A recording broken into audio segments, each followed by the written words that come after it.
dan memantapkan pendirianmu. Inilah manfaatnya belajar dari sejarah.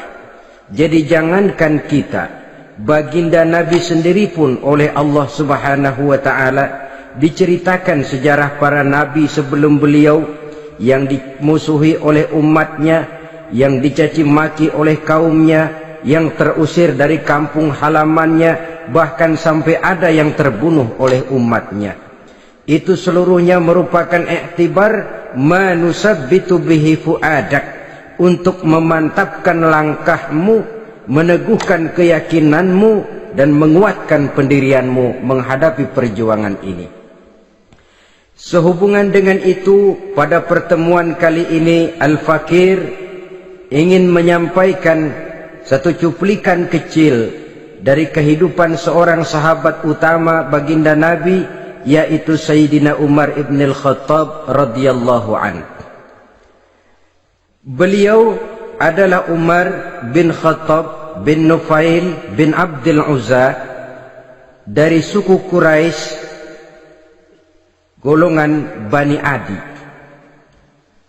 Perawakannya tinggi, kekar dan gagah, melambangkan sifatnya yang pemberani, tegas, dan tidak pernah kenal takut kepada siapapun. Sebelum mendapat hidayah, Umar bin Khattab termasuk orang yang berdiri di barisan orang-orang yang memusuhi umat Islam. Ia terperangkap dalam tradisi jahiliyah, di mana gemar berperang dan bermabuk-mabukan juga merupakan hal-hal yang pernah dilaksanakan dalam kehidupannya sebelum beliau masuk ke dalam agama Islam.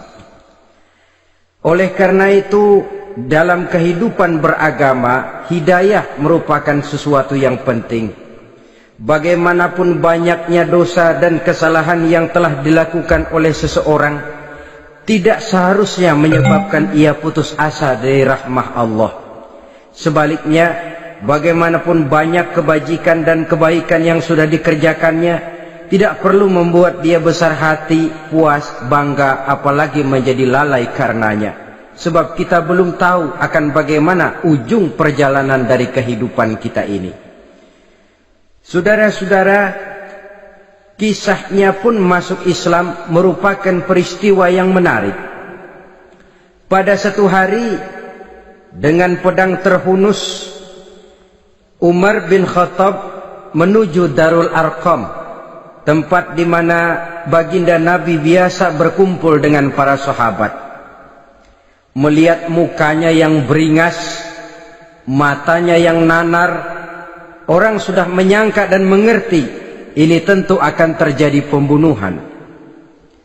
Dalam perjalanan menuju Darul Arqam, Umar bertemu dengan Nuaim bin Abdullah.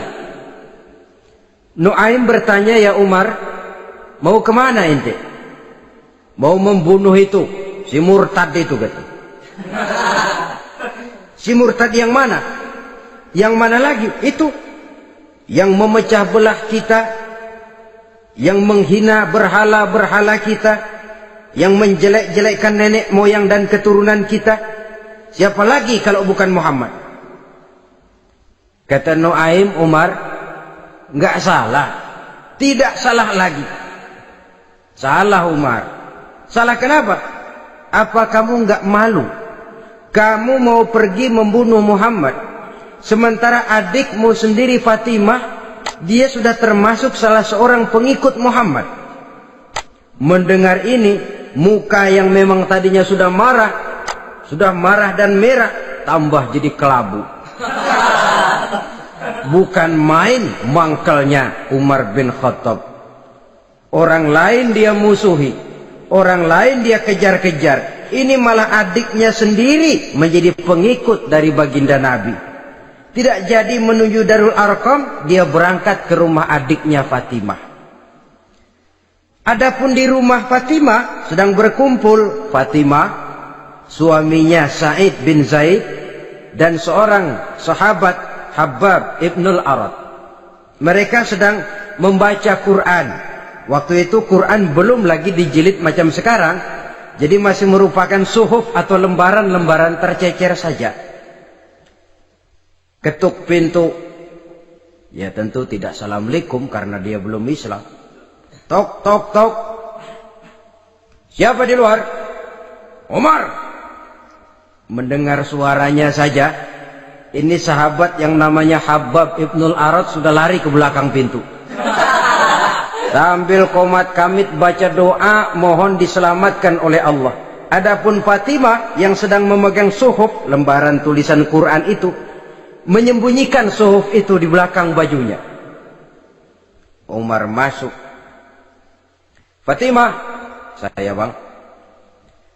Apa benar berita yang saya dengar? Berita apa itu bang? Bahwa kau sudah masuk Islam. Bang, andai kata Muhammad memang benar, bagaimana? Sudahlah, jangan belit-belit. Jawab saja, kau masuk Islam benar atau tidak? Ya. Saudara hadirin, begitu dikatakan iya, tangannya langsung melayang, menampar muka adiknya ini, sehingga mengalir darah dari hidungnya. Suaminya Said bin Zaid yang mencoba melindungi istrinya, dipegang lehernya, dibanting, diduduki dadanya. Oh ini jawara ini.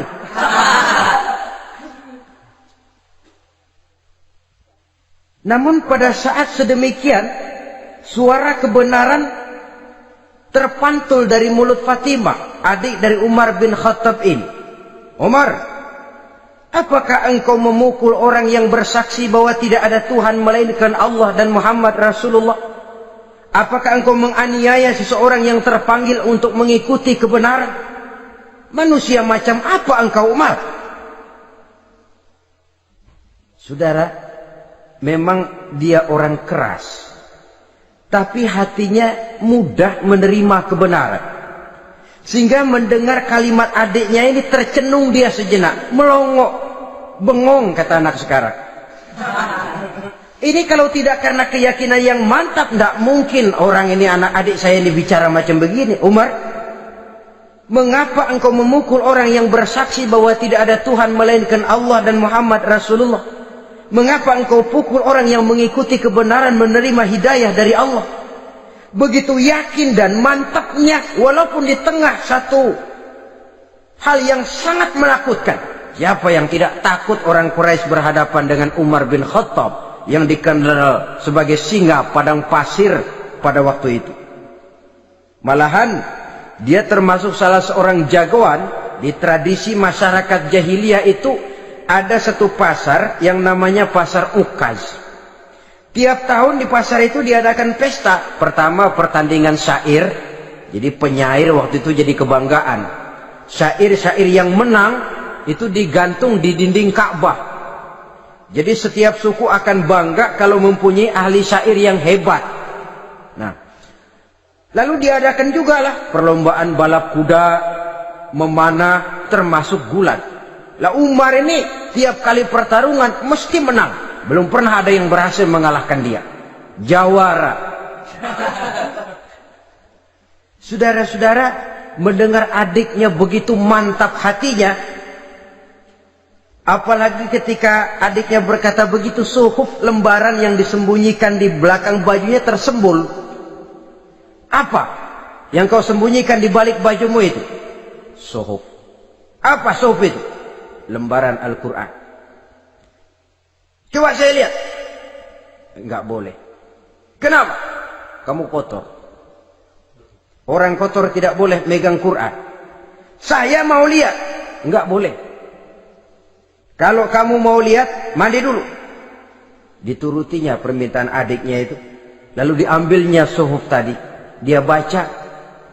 Kebetulan ayat yang dibacanya ayat pertama dari surah Toha yang berlanjut dengan ayat 14 pada surah yang sama. Dia baca, Bismillahirrahmanirrahim. Toha, ma anzalna ilaikal Qur'ana litashqa illa tazkiratan liman yakhsha.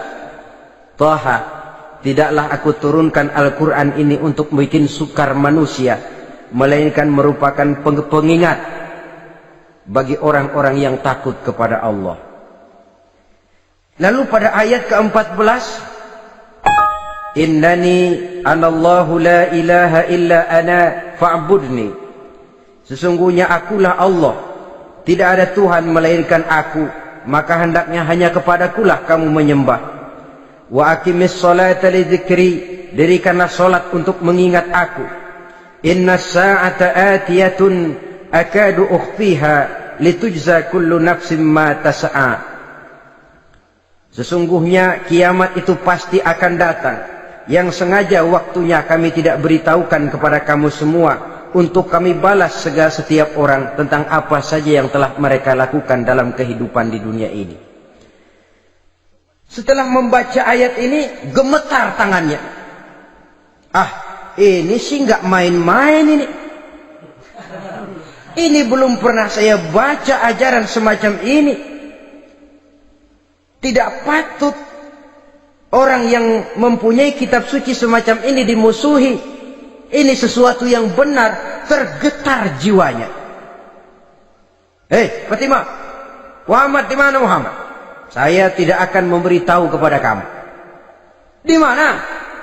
Saya tidak akan memberitahu. Lebih baik kau bunuh saya kalau memang maksudmu mau mencelakakan Muhammad. Sama sekali saya tidak akan mencelakakan dia, Fatimah. Kasih tahu saja, di mana dia? Darul Arqam. Bergegas dia menuju Darul Arqam. Di dalam Nabi memang sedang kumpul dengan para sahabat. Termasuk ada Sayyidina Hamzah yang juga terkenal jawara juga. Ketuk pintu. Ketuk pintu. Siapa di luar? Umar. Di dalam ini geger sebagian sahabat. Umar datang ini pasti bencana. Umar datang, wah, kalau istilah kampung, kerok dan urusannya.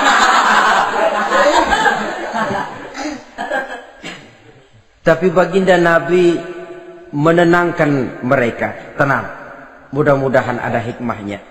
Sayyidina Hamzah tampil, bukakan dia pintu. Kalau niatnya baik, kita terima. Kalau niatnya tidak baik, saya paling depan. Dibukakan pintu. Begitu dibukakan pintu, Umar masuk merangkul baginda Nabi. Kemudian dengan tersendat, Ashhadu an la ilaha illallah wa ashhadu annaka ya Muhammad Rasulullah. Saya bersaksi tidak ada Tuhan melainkan Allah, dan saya bersaksi bahwa engkau hai Muhammad adalah utusan Allah. Sahabat takbir semua, Allahu Akbar, Allahu Akbar. Kegembiraan meliputi suasana ketika itu. Kenapa? Karena sebelumnya dikala Umar belum masuk Islam, dia merupakan ganjalan yang paling dikhawatirkan oleh umat Islam. Setelah dia masuk Islam, jelas merupakan satu keuntungan yang sangat besar. Dan dia tertarik kepada Islam bukan karena bujuk rayu orang, tidak karena diberikan harta, tidak karena diiming-iming oleh kedudukan tinggi, tapi karena kebenaran, hidayah menembus hatinya melalui wasilah ayat dalam surah Thaha yang dibacanya melalui suhuf yang dipegang oleh adiknya tadi. Sejak saat itu berubah 180 derajat Umar bin Khattab radhiyallahu anhu. Tetapi tetap dengan sifatnya keras, tegas, dan tidak pernah kenal takut kepada siapapun. Cuma kalau sebelum Islam dia kerasnya kepada Islam, setelah dia masuk Islam muter arah. Kepada siapapun yang memusuhi Islam dia bersikap keras, tegas, dan tidak pernah kenal takut. Bahkan setelah beliau masuk Islam, satu hari ketika di Darul Arqam kumpul-kumpul, waktu itu Nabi belum berdakwah secara terbuka karena pengikut masih sedikit. Sayyidina Umar usul, ya Rasul, ada apa Umar? Alasna alal haq fi mamatina wa mahyana. Ya Rasul, bukankah kita ini berdiri di atas sesuatu yang benar? Bukankah mati kita, hidup kita untuk melaksanakan sesuatu yang benar? Bala ya Umar, betul Umar. Wallazi nafsi biyadih innakum la'anal haq in muttum wa in hiyitum. Demi Allah Umar, kata Nabi, sesungguhnya kamu dan kita semua berdiri di atas kebenaran, hidup ataupun mati. Setelah mendapat jawaban begini, Umar masuk kepada tujuan pembicaraannya. Izan ya Rasul, fa fimal ihtifal. Kalau memang begitu ya Rasul, kalau memang kita yakin kita berdiri di atas kebenaran, kita hidup karena kebenaran, kita mati pun memperjuangkan kebenaran, fa fimal ihtifal. Kenapa mesti ngumpet-ngumpet? Kenapa harus sembunyi-sembunyi? Wallazi ba'asaka bil haq, demi Allah ya Rasul, la takhrujanna wa la nakhrujanna ma'ak. Tuhan harus keluar menyampaikan Islam ini secara terbuka, dan kami akan mendampingi Tuhan dengan segenap jiwa dan raga. Sekali masuk Islam gak tanggung-tanggung. Yang kayak begini ini yang kita perlukan sekarang ini. Begitu masuk Islam gak tanggung seluruhnya, jiwa dan raganya masuk Islam. Beliau yang pertama kali mengajukan ide, kenapa harus dakwah sembunyi ya Rasul? Wong kita berdiri di atas kebenaran, memperjuangkan sesuatu yang hak. Kalau kita mati, kita pun mati membela kebenaran. Kenapa mesti fafimal ikhtifa? Kenapa harus sembunyi-sembunyi? Mulai sekarang mari keluar ya Rasul, saya akan dampingi Tuhan, nyawa taruhannya. Saudara hadirin yang saya hormati, selalu dia tempat-tempat yang pernah dia melaksanakan maksiat sebelum dia Islam, selalu dia kunjungi sampai dia berkata, tidak ada tempat yang pernah saya melakukan kesalahan sebelum saya Islam yang harus saya tutupi dengan kebajikan setelah saya Islam sekarang ini. Bahkan ada satu riwayat menjelaskan beliau itu yang tinggi badannya, kekar perawakannya, gemetar orang ngadepin dia. Tapi beliau sendiri sangat mudah gemetar kalau sudah mendengar ayat-ayat Allah. Sehingga ada satu riwayat menjelaskan Sayyidina Umar itu setelah masuk Islam, kalau sholat kadang-kadang bila menoleh ke kanan beliau senyum, bila menoleh ke kiri beliau menangis berurai air mata. Ada orang bertanya, ya Umar, kenapa menengok ke kanan kau senyum, ke kiri kau menangis? Itulah kalau saya ingat jahilnya saya sebelum Islam. Adapun bila saya menoleh ke arah sebelah kanan saya tersenyum, teringat betapa dulu saya membuat berhala dari korma. Saya tumpuk-tumpuk, saya susun begitu.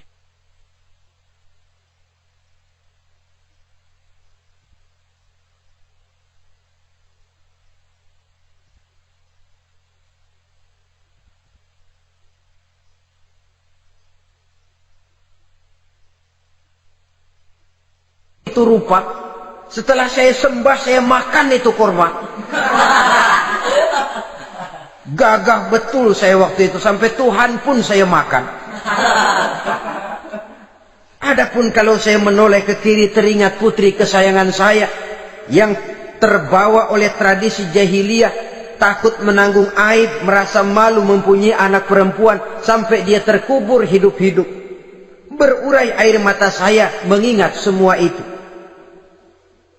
Padahal Nabi sudah memberikan jaminan. Sebab saudara jangan lupa, orang kafir masuk Islam, dalam Islam itu dihitung dari bayi lagi, dari nol. Itulah untungnya. Jadi misalnya sudah 60 tahun, dari kecil sampai 60 tahun kafir, umur 61 masuk Islam. Nah, sejak umur 61 itulah yang dihisab oleh Allah. 60 tahun ke bawah gratis bersih pemutihan. Istimewa betul. Tapi jangan lalu diniatin, gua kafir aja. Nanti sudah tua-tua mau giliran mati baru Islam. Itu diniatin lain. Ini yang karena faktor hidayah, saudara-saudara. Nah, cintanya kepada baginda Nabi luar biasa. Dalam setiap pertempuran beliau selalu di front terdepan. Bahkan demikian cintanya sampai ketika hari di mana baginda Nabi wafat, saudara-saudara. Disampaikan berita wafat Nabi kepada Umar ini. Ya Umar, baginda Nabi sudah wafat. Kamu ngomong apa? Baginda Nabi sudah wafat. Bukan sedih, nyabut pedang, keluar matanya melotot. Siapa yang bilang Muhammad mati, saya tabas batang lehernya. Begitu cintanya beliau kepada baginda Nabi, sampai-sampai nggak menerima kalau Nabi wafat. Taruhlah nggak bisa mati bersamaan, bolehlah mati beriring-iring saja barangkali maksudnya. Saudara-saudara, cabut pedang, kelayaban kemana-mana. Ayo, siapa ngomong Muhammad mati, saya tabas batang lehernya. Sampai bertemu dengan Sayyidina Umar, Sayyidina Abu Bakar. Di tempat orang banyak, Sayyidina Abu Bakar yang bijaksana ini pidato. Ayuhan nas, man kana ya'budu Muhammadan, fa inna Muhammadan qad mata. Wa man kana ya'budu Allah, fa inna Allah hayyun la yamut. Wahai manusia, barang siapa yang menyembah Muhammad, maka Muhammad sudah mati. Tetapi barang siapa yang menyembah Allah, Allah akan hidup selamanya dan tidak akan pernah mati. Mendengar pidato ini, Sayyidina Umar sadar bahwa sebenarnya yang tidak bisa mati itu cuma Allah. Bagaimanapun agungnya baginda Nabi, besarnya baginda Nabi, tinggi akhlak budi pekertinya Nabi, cintanya beliau kepada Nabi, toh Nabi manusia dan manusia harus mati. Kemudian dibacakan surah Ali Imran ayat 144. Wa ma Muhammadun illa rasul qad khalat min qablihi rusul afa immata aw qutilan qalabtum ala aqabikum. Muhammad tidak lain daripada manusia, telah datang kepadanya rasul. Apakah jika ia mati engkau kembali menjadi murtad atau mundur ke belakang? Mendengar ayat ini dibacakan, Sayyidina Umar sadar, berurai air matanya, menangis dalam kesedihannya. Ini cintanya yang demikian tinggi kepada baginda Rasulullah sallallahu alaihi wasallam. Begitulah seluruh kesalahan yang dia lakukan pada saat sebelum dia masuk Islam, berusaha dia tutupi dan dia tebus dengan segala kebaikan, pengabdian, perbuatan soleh setelah dia masuk Islam. Sehingga diajarkan oleh baginda Nabi, ittaqillaha haitsu ma kunta wa atbi'i sayyi'atal hasanata tamhuha wa khaliqin nasa bi khuluqin hasanin. Bertakwalah kamu kepada Allah, kata Nabi, dimanapun saja kamu berada. Jadi takwa tidak kenal tempat. Dimanapun saja kamu berada, bertakwalah kepada Allah.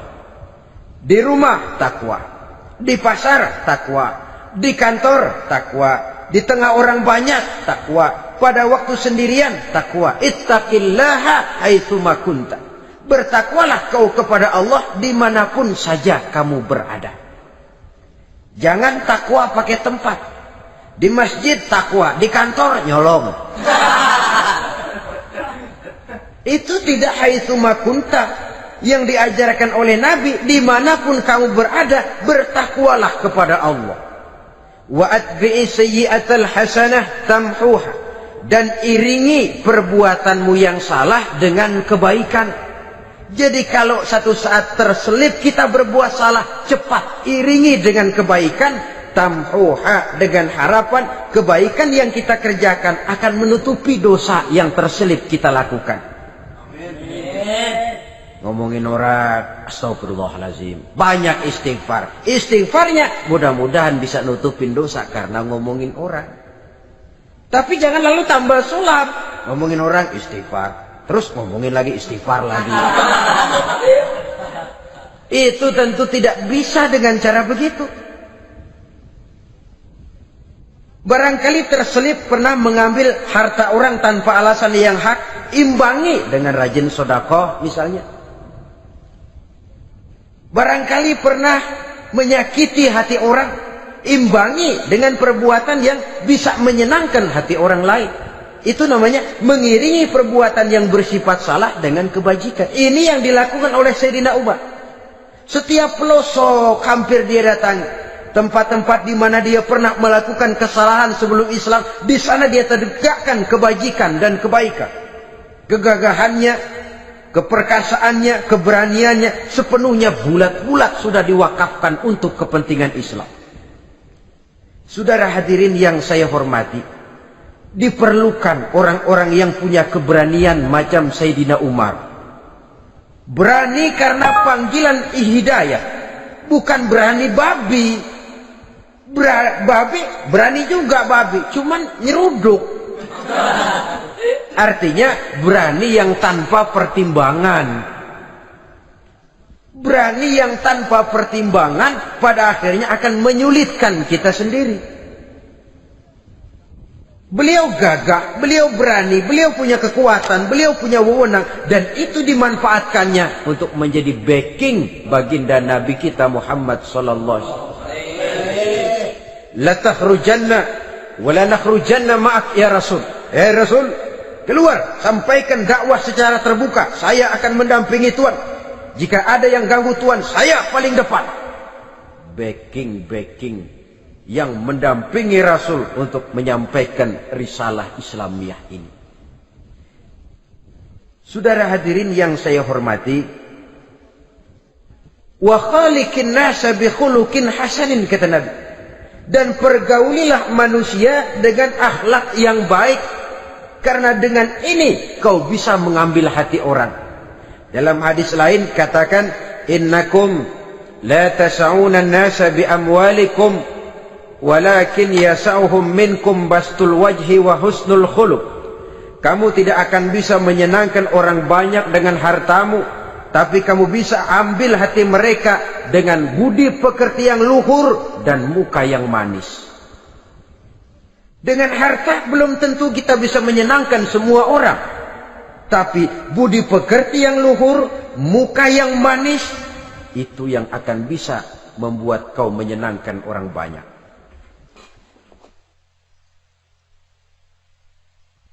Setelah baginda Rasul wafat, pernah ketika berkumpul, Sayyidina Abu Bakar berkata kepada Sayyidina Umar, "Ya Umar, saya baiat kamu untuk menjadi khalifah." Jawab beliau, "Sayalah yang akan membaiat Tuan. Tapi Anda lebih utama dari saya, Umar. Keutamaan saya akan saya berikan kepada Tuan untuk mendukung kekhalifahan Tuan." Di sini kelihatan wataknya yang tidak ambisius. Gagah, berani, perkasa, tapi tahu diri. Enggak nyelonong. Tidak menggunakan kekuasaannya, kegagahannya untuk maksud yang sewenang-wenang. Oleh karena itu setelah Sayyidina Abu Bakar wafat, beliau dilantik menjadi khalifah, keluarlah pidatonya yang terkenal. Ayuhan nas, inni qad wullitu alaikum walastu bi khairikum. Hai manusia, aku telah dipilih menjadi pemimpin kamu, padahal aku bukanlah orang yang terbaik di antara kamu. Kalau tidaklah karena aku melihat keutamaan, keteguhan yang dapat melindungi kalian, berat rasanya aku memikul amanah ini. Sebab apa? Alangkah beratnya menunggu datangnya perhitungan di akhirat nanti terhadap Umar. Ini yang jadi motifnya memegang jabatan khalifah. Sungguh berat bagi Umar menunggu datangnya saat perhitungan, sehingga seolah-olah kalau bisalah jadi Umar bin Khattab saja, jangan jadi khalifah kalau bisa. Tapi moya umat sudah kadang memilih, sehingga benar kalau dalam satu hadis Nabi pernah mengajarkan jangan memberikan satu jabatan kepada orang yang memintanya. Sebab orang kalau sudah minta jabatan, apalagi pakai jilat-jilat, pakai upeti-upeti, tentu ada tendensinya. Ada batu di balik udang. Kalau udang di balik batu kan mungkin nggak kelihatan, tapi kalau batu di balik udang kelihatan betul itu. Ada maunya, ambisinya. Jangan memberikan satu jabatan kepada orang yang memintanya. Seakan di batinnya Sayyidina Umar menyesali. Kenapa Umar nggak jadi Umar saja, kok mau jadi khalifah gitu. Alangkah berat perhitungan buat saya di akhirat nanti. Nah, setelah jadi khalifah, sebagai satu i'tibar, saya akan mencoba mengemukakan beberapa sifatnya yang menonjol untuk pelajaran buat kita semua. Pertama, sikapnya terhadap keluarganya setelah beliau menjadi khalifah. Kedudukan sebagai keluarga Umar bin Khattab bukan merupakan kedudukan istimewa. Itu ditanamkan betul kepada keluarganya. Jangan karena bapakmu khalifah, lalu mentang-mentang anak khalifah kau merasa dapat fasilitas, merasa bisa berbuat semau-maumu. Kau harus punya tanggung jawab dan beban moral, memberikan contoh yang lebih baik kepada rakyat. Ini yang ditekankan kepada keluarganya. Kalau beliau mau mengeluarkan undang-undang, undang-undang itu lebih dahulu dibicarakan di tengah keluarganya, kumpul anak-anaknya. Ini akan ada undang-undang begini. Siapa di antara kalian mau mentaati, persilakan. Yang tidak pun persilakan. Tapi saya ingatkan, kalau ada dari keluarga Umar yang melanggar peraturan yang saya keluarkan ini, saya akan menghukumnya 2 kali lipat karena dia keluarga saya. Menghukumnya 2 kali lipat karena dia keluarga saya. Jadi bukan mentang-mentang anak babe, lalu kebal hukum. Tidak. Siapa yang di antara kalian melanggar peraturan ini, akan aku kenakan hukuman 2 kali lipat karena dia keluargaku. Nah, saudara hadirin yang saya hormati, lalu berwibawa, dijaga betul keluarganya. Suatu hari beliau datang ke rumah putranya Abdullah bin Umar. Ketika masuk dilihatnya Abdullah bin Umar sedang makan daging. Makan daging, merah muka Umar. Mentang-mentang anak khalifah ya, mentang-mentang anak Amirul Mukminin ya, kamu makan daging. Lihat tuh rakyat kita masih banyak yang kelaparan, makan daging, makan roti keras.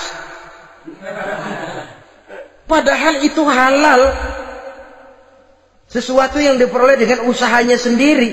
Tetapi begitu hati-hatinya Umar untuk menjaga pandangan orang. Keluarga khalifah merupakan beban moral sebab akan dijadikan contoh oleh rakyatnya. Mentang-mentang anak khalifah ya makan daging. Lihat tuh rakyat, roti keras digarotin. Lain saat beliau pergi ke satu pasar. Di situ dilihat ada sapi gemuk-gemuk. Tempat lain sapinya kurus-kurus. Tanya, ini yang gemuk-gemuk sapi siapa? Sapi Abdullah bin Umar. Sapi anaknya. Panggil Abdullah bin Umar, suruh sini. Datang anaknya. Abdullah bin Umar, bagaimana ceritanya sampai ini? Begini Bapak. Dahulu itu dengan uang saya beli sapi kurus-kurus. Lalu saya rawat. Saya berikan upah orang untuk merawat sapi-sapi itu. Sampai sekarang dia menjadi gemuk. Akan saya jual dan keuntungannya tentu sesuatu yang halal. Subhanallah, kata Umar. Kau ini anak Amirul Mukminin. Jual sapimu, ambil modalnya, untungnya, masukkan Baitul Mal untuk urus kepentingan orang Islam. Dia nggak mau anaknya terlibat bisnis, dompleng kekuasaan ayahnya. Karena mentang-mentang anak khalifah lalu segala macam bisnis lancar. Orang takut karena apa? Anak babe. Ada lagi, pada waktu pembagian harta ghanimah, putri beliau yang namanya Hafsah, ini adalah istri baginda Nabi, meminta bagian. Kaum kerabat ayah, ini kerabat khalifah, kitalah dulu kerabat. Kalau kau kerabatku, maka jatahmu nanti dari ayahmu. Harta ini masih lebih banyak dibutuhkan oleh orang-orang Islam. Nanti belakangan, kalau ada sisanya. Belakangan kalau ada sisanya. La haula wala quwata illa billah.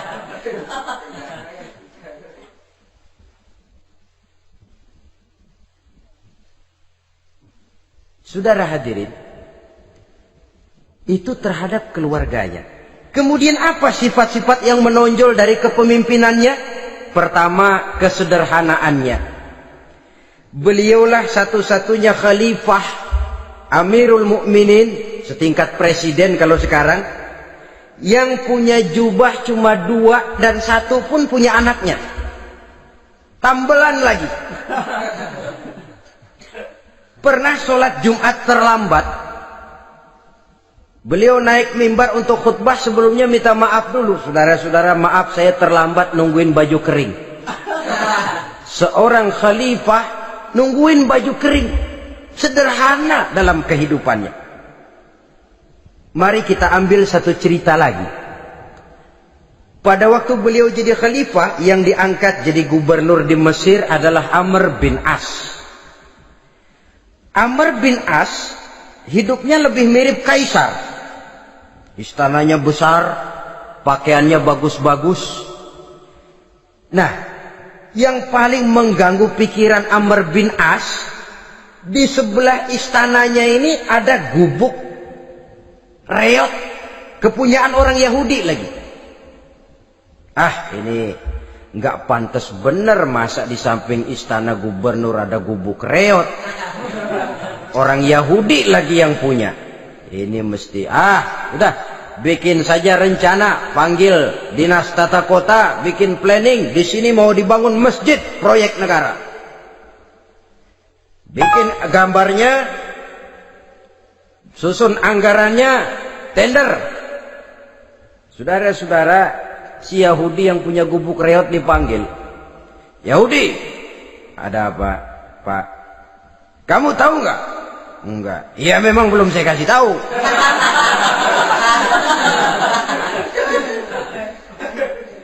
Ada apa, Pak? Itu kamu punya gubuk. Tahu? Kena proyek. Proyek apa, Pak? Kami mau bangun masjid besar di situ. Dan tidak sesuai ada gubuk reot di samping tempat gubernur. Jadi maksud Bapak, gubukmu, tanah-tanahnya mau saya bebaskan. Saya beli. Enggak mau, Pak. Saya enggak mau jual. Saya bayar 2 kali lipat. Enggak mau. 3 kali lipat. 6 kali lipat juga enggak mau, Pak. Saya dari muda peres keringat banting tulang cuma segitu-gitunya, Pak, tempat saya tinggal. Gubuk reot sama tanahnya sedikit. Makmur saya, Pak, cuma rumah sama sumur.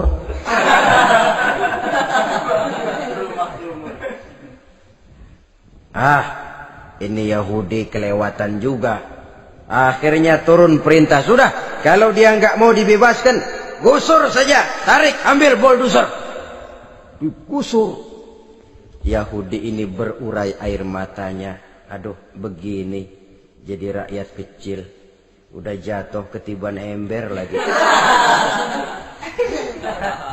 Tapi pikir-pikir Amr bin As kan bukan yang paling atas. Dia kan cuma pejabat, masih ada atasannya lagi. Lapor, lapor. Yahudi ini berangkat ke Madinah. Bayangkan dari Mesir ke Madinah. Jalan. Di sepanjang jalan dia berpikir. Pikir membanding-banding. Kalau gubernurnya saja istananya begitu mewah, apalagi khalifahnya. Kalau gubernurnya galak main gusur, apalagi khalifahnya. Dan saya bukan orang Islam, apa dia lemin ngadu? Apa dapat tanggapan? Berangkat dia sambil harap-harap cemas. Sampai di pintu kota Madinah, dia temui orang lagi tidur di bawah pohon korma. Selamat siang, Pak. Ada apa? Pak. Apa? Mau lapor. Lapor apa? Bapak tahu Khalifah Umar bin Khattab? Tahu? Istananya di mana, Pak? Istananya di atas lumpur.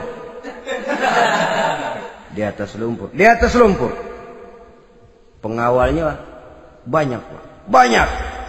Siapa Pak? Yatim piatu, janda-janda tua, orang-orang miskin, orang-orang lemah, itu pengawalnya. Pakaian kebesarannya apa sutra apa Pak? Pakaian kebesarannya malu dan takwa. Saya nggak ngerti Pak. Itulah Umar bin Khattab. Lalu orangnya sekarang di mana Pak? Di depan ente. Rupanya yang dia tanya itulah orangnya. Gemeter Yahudi ini, keringat bercucuran. Coba, istananya di atas lumpur. Sebab beliau berprinsip, bagaimana saya bisa menghayati nasib rakyat kalau saya tidak merasakan apa yang mereka rasakan.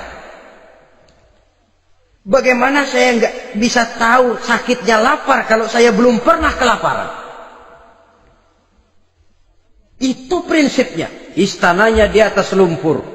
Para pengawalnya yatim piatu, janda-janda tua, orang-orang miskin, orang-orang lemah dan tidak mampu. Dan pakaian kebesarannya malu dan takwa. Kamu dari mana? Dari Mesir Pak. Ada apa? Mau laporan gubernur Bapak di Mesir yang namanya Amr bin As. Kenapa? Main gusur aja Pak. Ceritanya, iya dia mau bangun masjid. Kebetulan di areal itu saya punya tanah sama gubuk segitu-gitunya. Saya nggak mau dibeli, digusur Pak. Saya mau mencari keadilan. Begini, kamu lihat tempat sampah itu, lihat. Di situ banyak tulang. Coba kamu ambil kemari satu, tulang unta, bawa sini. Bingung Yahudi. Pak, saya kemari mau cari keadilan. Kalau tulang mah di Mesir juga banyak Pak. Sudahlah, pokoknya kau ambil saja tulang itu. Dicoker-coker dapat dikasih. Tulang itu digaris lurus oleh Sayyidina Umar dengan ujung pedang. Red. Nah, nih, kau bawa kepada Amr bin As. Makin bingung itu Yahudi. Suruh bawa tulang cuman digaris. Nanti saya ngomong apa Pak? Sudahlah, kasih saja. Pulang dia. Sampai di Mesir. Tuan Gubernur, ada apa? Saya baru menghadap khalifah. Kemudian beliau sampaikan ini, dikasih tulang.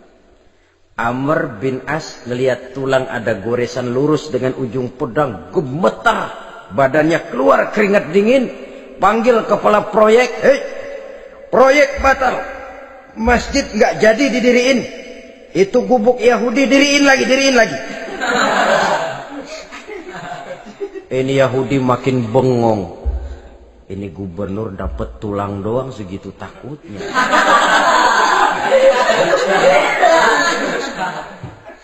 Ada apa sebenarnya Tuan Gubernur? Kamu tahu? Ini nasihat pahit buat saya dari Amirul Mukminin Umar bin Khattab. Seolah-olah beliau bilang, hai Amr bin As, jangan mentang-mentang sedang berkuasa ya. Pada suatu saat kau akan jadi tulang-tulang kayak begini. Maka mumpung kamu masih hidup dan berkuasa, berlaku lurus dan adillah kamu seperti lurusnya garis di atas tulang ini. Red. Lurus, adil, jangan bengkok. Sebab kalau kamu bengkok, nanti aku yang luruskan pakai pedangku. Siapa yang nggak ngeper begituin? Sampai akhirnya apa? Kata si Yahudi, Pak, kalau begitu Islam adil ya. Adil. Kalau gitu biarin dah Pak, tanah saya. Mau kamu jual? Bukan saya jual Pak, saya kasih aja dah. Campur gubuk-gubuknya, ambil aja dah.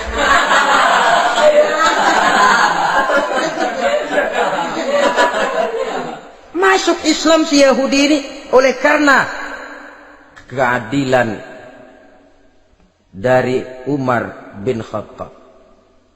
Begitulah kesederhanaan hidupnya. Sampai saudara, yang ironi betul, pernah Utsman bin Affan, Ali bin Abi Thalib, Thalhah dan Zubair kumpul mendengar berita bahwa Sayyidina Umar ini punya hutang. Bayangkan, seorang khalifah untuk melangsungkan hidupnya sampai punya hutang. Padahal Baitul Mal di bawah kekuasaannya. Berunding Utsman, Ali, Tolhah, Zubair. Kalau kita langsung ngomong sama Umar nggak enak dong, dia nggak bakalan terima. Lewat putrinya aja, Hafsah deh. Baik. Hafsah ngomong sama Umar, Abah, kenapa? Bagaimana kalau honor Abah ditambah, ditingkatkan supaya hutang bisa ketutup? Hafsah, saya Abah. Siapa yang nyuruh kamu ngomong begitu? Enggak ada. Ada. Saya tahu ada ini. Kalau nggak ada, kamu nggak mungkin ngomong begitu. Tapi orangnya kalau saya tuntut, mereka mungkin nggak mau. Sekarang saya mau tanya Hafsah, kau kan istri Rasul, betul? Nah, saya mau tanya, suamimu makanannya apa? Daging? Bukan. Roti. Tempat tidurnya kasur empuk? Bukan. Kain kasar yang kalau musim panas kami bentangkan, kalau musim dingin separuh buat tidur, separuh buat selimut. Pakaian yang dibelikan untukmu berapa banyaknya? Cuma 2. Nah, itu guru saya, orang yang paling saya cintai, dan itu yang saya ikuti. Bahkan setelah beliau wafat, Sayyidina Umar ini hutangnya ditanggungkan kepada anaknya Abdullah bin Umar, dan itu pun dilunasi dengan menjual rumahnya, sehingga rumahnya itu disebut Darul Qadha, rumah bayar hutang. Begitu kesederhanaannya. Jadi nggak pakai aji mumpung jadi khalifah lalu kayak ikan gurita, tangan yang mana aja megang. Itu kan mental monyet. Monyet itu kan begitu, tangan megang kiri kanan, mulut ngawal, kaki megang, temennya dikasih masih ngerampas juga. Monyet rakus betul itu. Itu kesederhanaannya. Kenapa kesederhanaan ini timbul? Karena sikap zuhudnya. Zuhud itu tarkud dunia li ajlil akhirah. Orang yang mengambil dunia hanya yang diperlukan dengan lebih mengutamakan kehidupan akhirat. Watak zuhudnya yang sangat menonjol. Dialah pahlawan yang paling berani di medan perang. Dialah imam yang paling khusyuk di masjid. Dan tidak jarang kalau sholat sendiri, begitu membaca ayat yang menceritakan neraka, nangis berurai air matanya. Saudara hadirin ma'asyiral muslimin rahimakumullah. Jadi kesederhanaan dan kezuhudan ini bukan lewat teori disampaikan oleh Umar, bukan lewat penataran seluruh aparat, tidak, lewat contoh konkret. Inilah saya, contoh sederhana dan zuhud. Bagaimana saya akan bisa merasakan penderitaan kalau saya sendiri tidak pernah menderita? Bagaimana saya akan tahu sakitnya lapar kalau saya belum pernah kelaparan? Maka tanpa penataran, tanpa upgrading segala macam, berhasil karena prinsip keteladanan. Beliau jadi contoh utama. Dan sumber utamanya tentu tidak lain karena contoh dari baginda Nabi besar Muhammad sallallahu alaihi wasallam. 2, sederhana, yang kedua zuhud. Yang ketiga, sifat yang menonjol dari kekhalifahannya adalah adil. Kalau sudah bicara soal hukum, dia tidak pernah kenal kompromi. Adalah seorang pemuka Nasrani masuk Islam.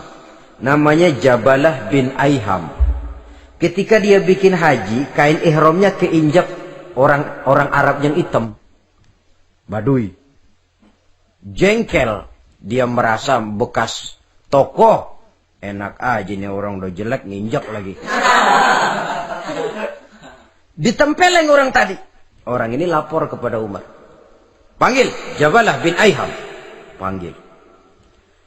Kau ditampar? Betul khalifah. Tampar dia. Tampar lagi.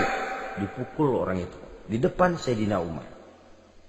Jadi tidak karena kau ini bekas kepala suku, kau ini bekas orang terhormat, lalu ada kebijaksanaan yang tidak bijaksana.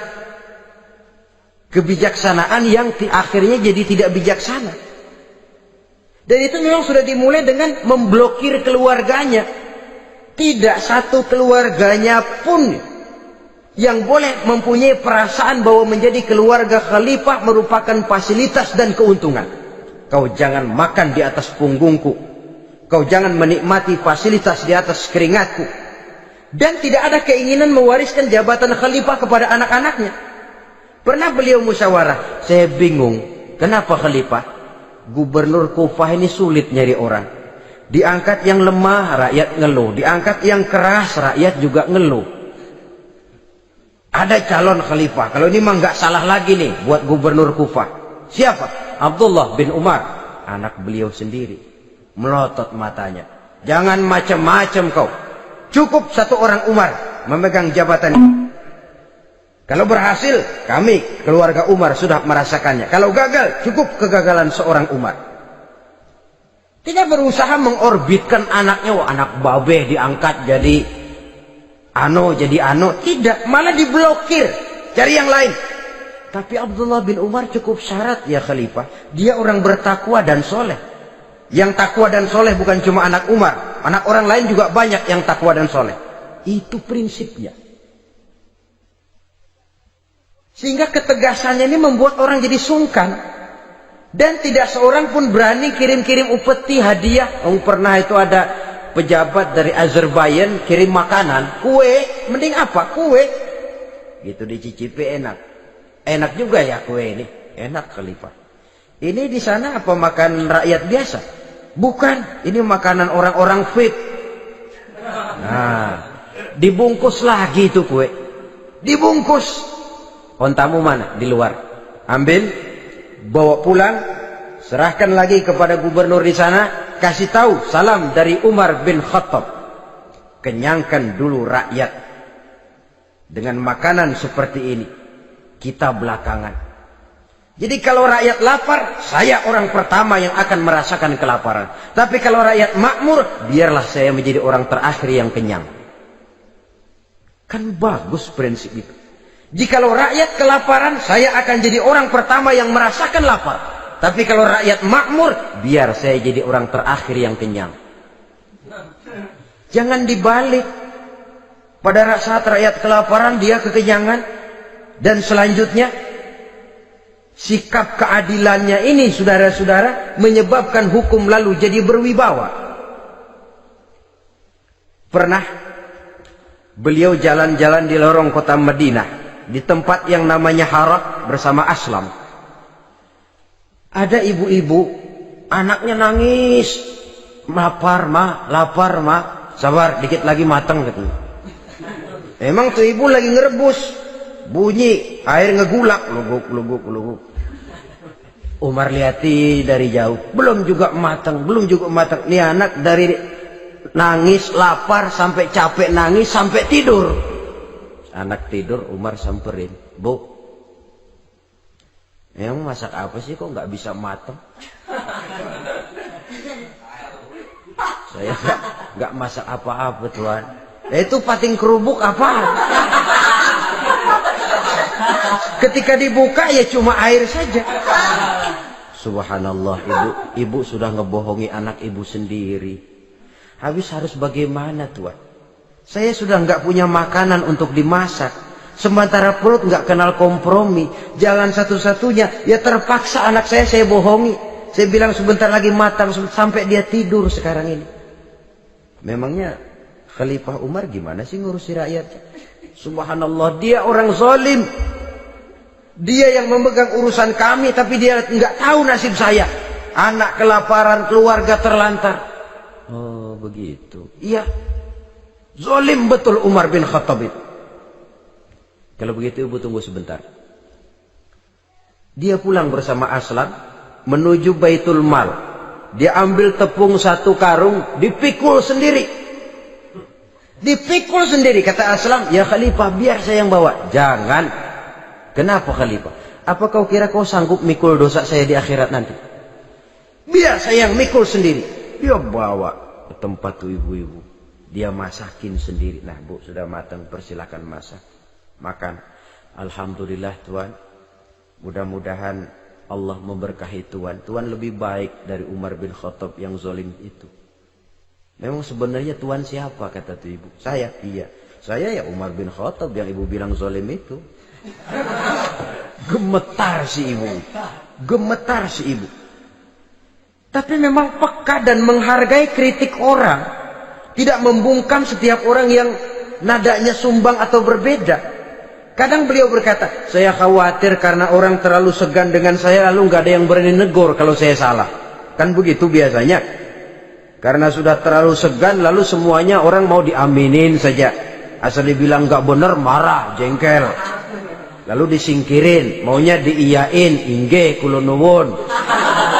Oke bos. Beliau bilang, saya khawatir kalau tidak ada orang yang mau menegur kesalahan saya jika saya terlanjur nanti. Tahu-tahu muncul orang, demi Allah, saya akan menegur Tuhan dengan pedang saya ini. Cerah mukanya, senyum bibirnya, alhamdulillah, anak muda, saya memerlukan orang macam kau. Yang berani berkata ya terhadap yang benar dan tidak terhadap yang tidak benar, apa dan bagaimanapun resikonya. Di sini kelihatan sikap beliau menghadapi orang yang berbeda pendapat. Keadilan, keberanian dan ketegasan, cepat menerima kebenaran, merupakan serentetan dari sifat-sifat utama beliau sejak masuk Islam sampai menjadi khalifah yang kedua. Bahkan dengan jasa beliau, Islam kemudian tersebar, menembus dinding Jazirah Arabia, memasuki Bizantium dan Persia, sehingga beliau juga dikenal sebagai periode Al-Futuhat Al-Islamiyah. Nah, saudara-saudara, inilah cuplikan kecil dari kehidupan seorang agung dan besar yang memang sangat terbatas kata-kata untuk melukiskan kebesaran itu. Namun yang secuplik ini mudah-mudahan menjadi sumbangan moral dalam rangka kita memperbaiki diri menuju kehidupan yang lebih baik. Terima kasih banyak atas segala perhatian. Mohon maaf atas segala kekurangan.